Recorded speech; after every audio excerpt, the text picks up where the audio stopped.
Hello and welcome to yesterday's Airlines. In this video we're going to be talking about the JAL Collection from Agostini. Now this collection is a series of magazines which come with models which has been being produced in Japan for a couple of years now, and previously I'd largely ignored them, and that has changed because of this association that appears to exist between this Agostini JAL Collection and a manufacturer called Jet Hut, which I have been put onto by ngmodels as a new low-cost brand for 400 scale models, and it does appear that Jet Hut make the models for this JAL Collection, which makes me want to take a closer look at the JAL Collection models. So I've been searching around trying to find these JAL Collection models, which isn't actually that easy because the prices with the magazines in Japan are outrageous. However, if you can get access to the Chinese market, then you can find these models for very cheap prices. And I've been able to search around Taobao and acquire a selection of these models which are on their way to the hangar. And some of them have already arrived, and I've got 8 or 9 currently.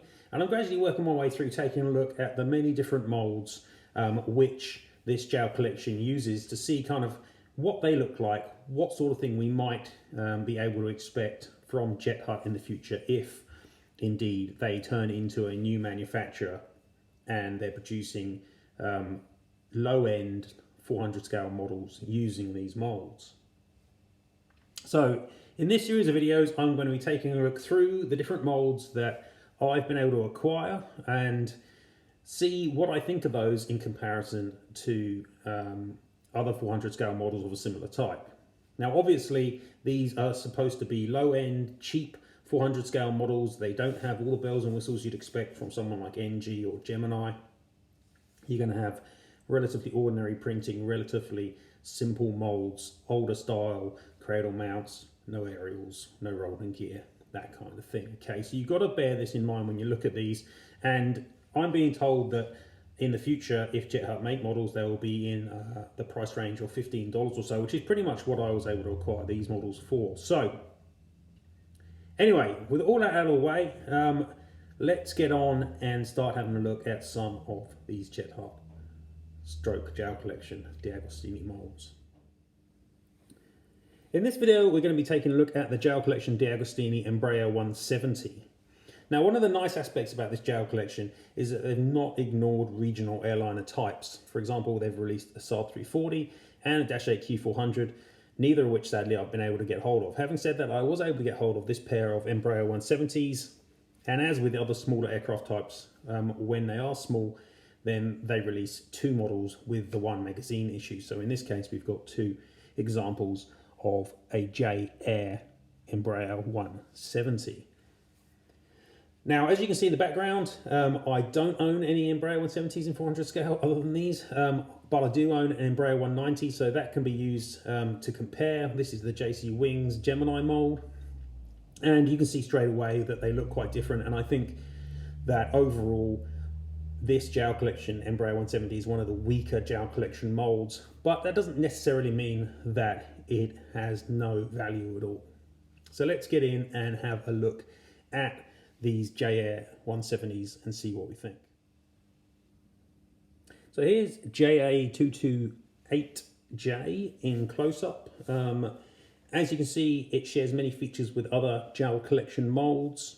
It's got a seam, it's got large undercarriage, and it doesn't have aerials and things like that. This actually has more of an impact on a very small mold like this Embraer 170. I'm a little surprised that it does have a seam, considering they didn't put one on the McDonnell Douglas MD-90. But nonetheless, the seam isn't the end of the universe. What is perhaps the end of the universe for many collectors is the size of the undercarriage on this one. I think that this one is got the most out of scale undercarriage size.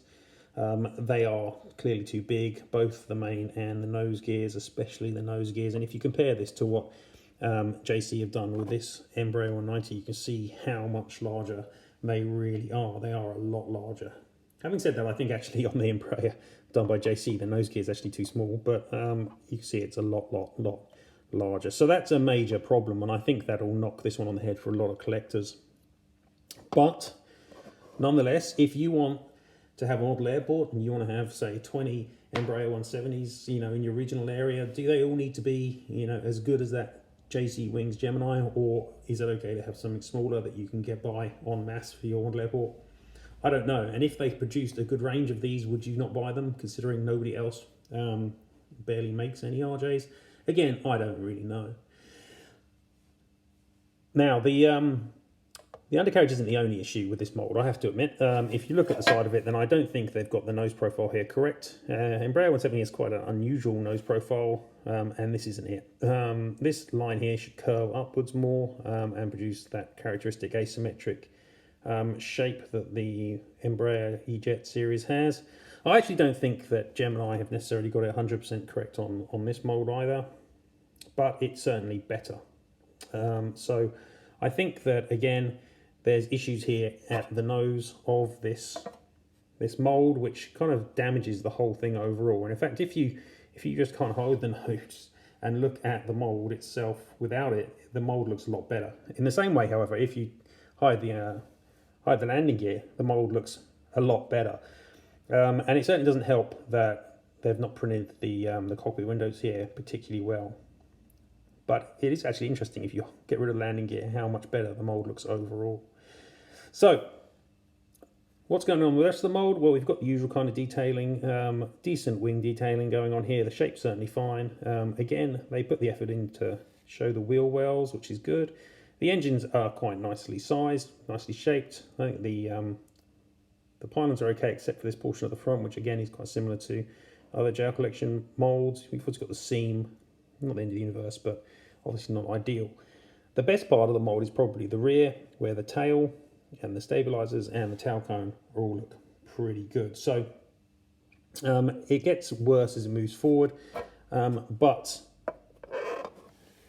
I guess it depends how much you want regional jets and what sort of price you're willing to pay. So if I was going to score this mould, what would I be giving it? It's not going to get a great score, let's be honest. We're losing points at the nose, we're losing points at the nose gear, we're probably losing half a point for the main gear size, probably also something for the engines, and it doesn't have aerials, and obviously it's got a seam. So I think this one's probably going to be aiming down, you know, in only 5 out of 10 or something like that. Having said that, you know, this Gemini mould is probably only scoring a 7 or so, and the reality is that this is going to be substantially cheaper.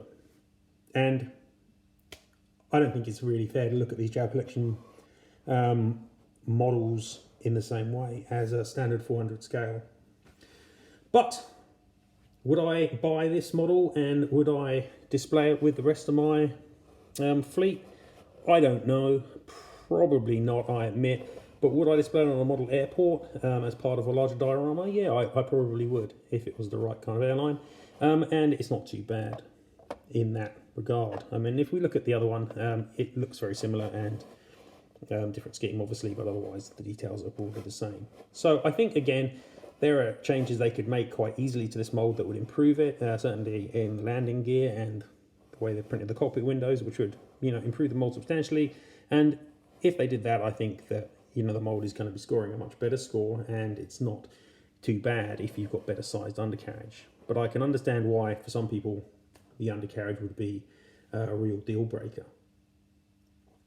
So that's this quick review over. 5 out of 10 for this one. Not their best mould, but still not a complete disaster either, I think. And you get what you pay for, basically, which is a passable Embraer 170 at a cheap price. Okay, as always, check out my other videos and check out my other channels at Airlines on Instagram and Facebook. And obviously check out the website yesterdaysairlines.com, where I have a ton of information about 400 scale aircraft models. But for now, that's this review done. Thanks very much for watching. See you later.